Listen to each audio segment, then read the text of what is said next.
magaalada muqdisho maanta waxay ugu suntan tahay taariikh mugda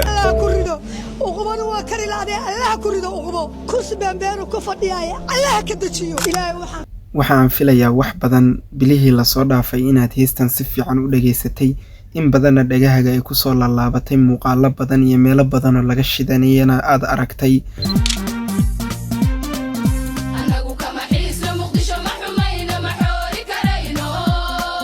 ugu horreyn kusoo dhawow muuqaal cusub. haddii aad nagu cusub tahay nagu soo biir, haddii aad horey noola joogtayna muuqaalka like iyo share waa inoo muhiim. mahadsanid. waxa maanta muqdisho ka socdaay waa waxaan horey usoo marin ummadda Soomaaliyeed.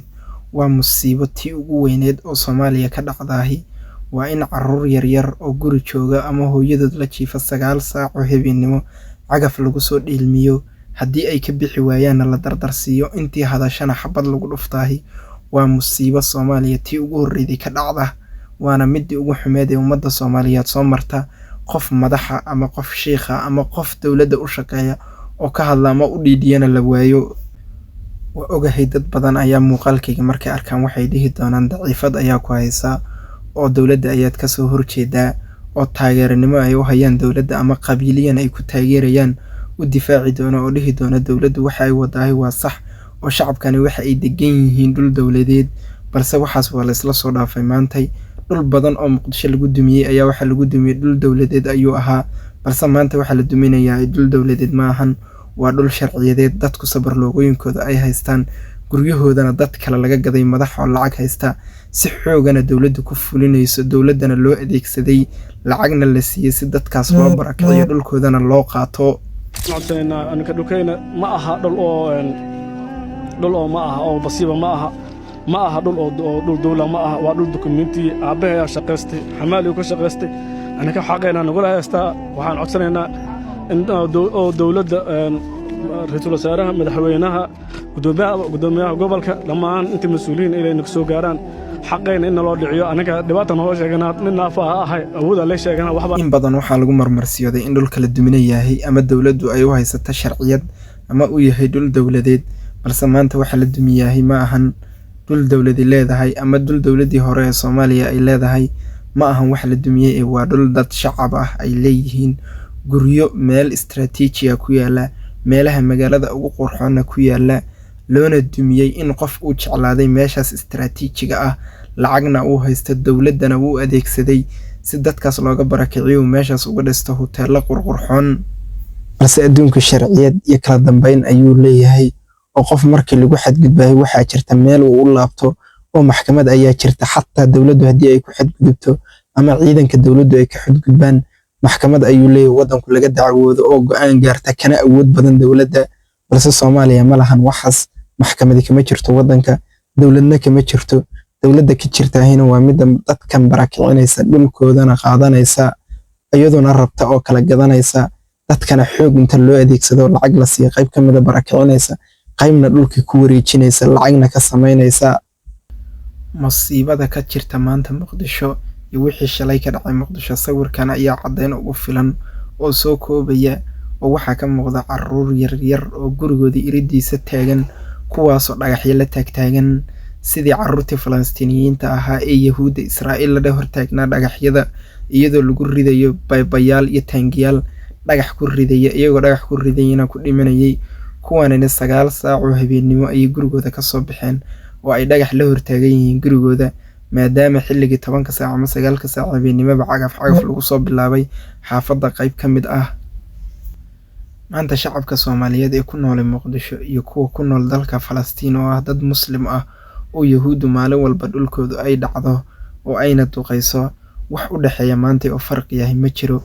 waayo kuwanba dhulkooda ayaa la dhacaa maalin walba, subax walba xaafad cusub ayaa la dhacaa oo cagaf inta loola taga la yiraahdaa ka baxa isaga guura, iyagoon wax dhul haysanin, biyo haysanin, badar haysanin, guryo ay degaan oo ay ku degaan aysan haysanin, oo ay wadooyinka jiifaan. kuwa Muqdishona subax walba ayaa cagaf ayagana la soo kiciyaa, la yiraahdaa dhulkan isaga baxa, biro subax waa la dumin rabaa, ilaa iyo caawa ka baxa. subaxdiina markay 9 tahay lagu bilaabaa cagaf iyo baabi'in, qof walba ku jira hil lagu dumiyaa, qofkii soo istaago qaylin maagana xabad lagu dhuftaa.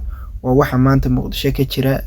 dowladdan waxay in badan ku faantaa inay Muqdisho amni ka dhigtay, waddanka dib u soo celisay amnigiisii iyo kalsoonidiisii iyo kala dambeyntii, balse waxay dowladdu dadka ku abiyuustaa amniga ay Muqdisho ka dhigtay in dadka maalin walba loogu hanjabo in la yiraahdo ma waxaa rabtaa in qaraxyadii dib loo soo celiyo, ma waxaa ka xuntahay amniga ku nooshahay, balse amnigii waxaa looga bedeshay in maalin walba guryahooda laga barakiciyo, guryahoodana laga gado ama dhulka qof walba oo Soomaaliya uu leeyahay laga gado qof lacag haysta oo madaxda dowladda ka mid ah ama wadamada dibadda ka yimid oo lacag haysta, lagu wareejiyo dhul walba oo istiraatiiji ah ama dhul walba oo meelaha laamiyada u dhow ama dhul walba oo guri qurxoon laga dhisi karo qof lacag haysta dowladdu ka gadato, dadkii lahaana laga bixiyo iyagoon wax dhul la siinin, lacagna siinin, wax haba yaraatee la siinayahay aysan jirinin.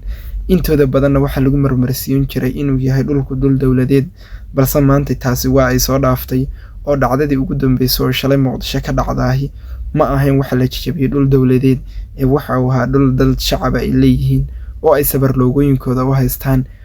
shacabkii waa kuwaas ay la dhex taagan sabar loogooyinkii ay lahaayeen ama xaqiijinaya inay dhulkan leeyihiin social media ama TV-yada. taas ayaana caddayn ugu filan dowladda. waxaan filayaa wax badan bilihii lasoo dhaafay inaad heystan si fiican u dhageysatay, in badanna dhagahaga ay ku soo laalaabatay muuqaalo badan iyo meelo badan oo laga shidanayana aad aragtay.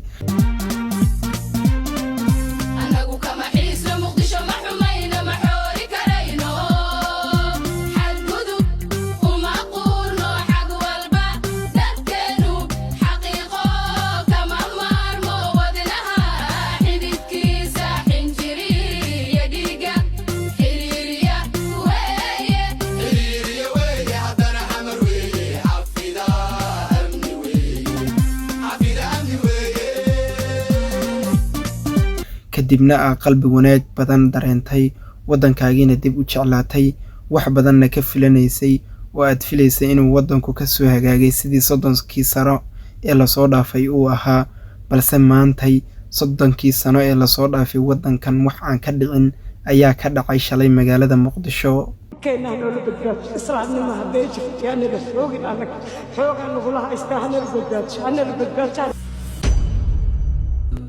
والموت فيها هادم اللذ سديتني تضبضي ودنتاني قاعده سقال قل لهم صلوات دغخ او ابي ادسي والي قدش من قبط اسرائيل ما هبيجرت وحينا نولا بدباتش الله كريدو وقبنا وكري لادي الله كريدو وقبو كرسي بانبيرو كفديايا الله كدجيو الهي waxaan ka mariyo waxaan la dulminaaya oo saas loo barakicinaaya oo hanta wiilka lagu riday hanta wiilka allah kurido. muuqaalkani maanta intaas ayuu ku egyahay. ilaa iyo dhammaadka haddii aad nala soo gaartay waad ku mahadsan tahay. like iyo share waa noo muhiim. mahadsanid.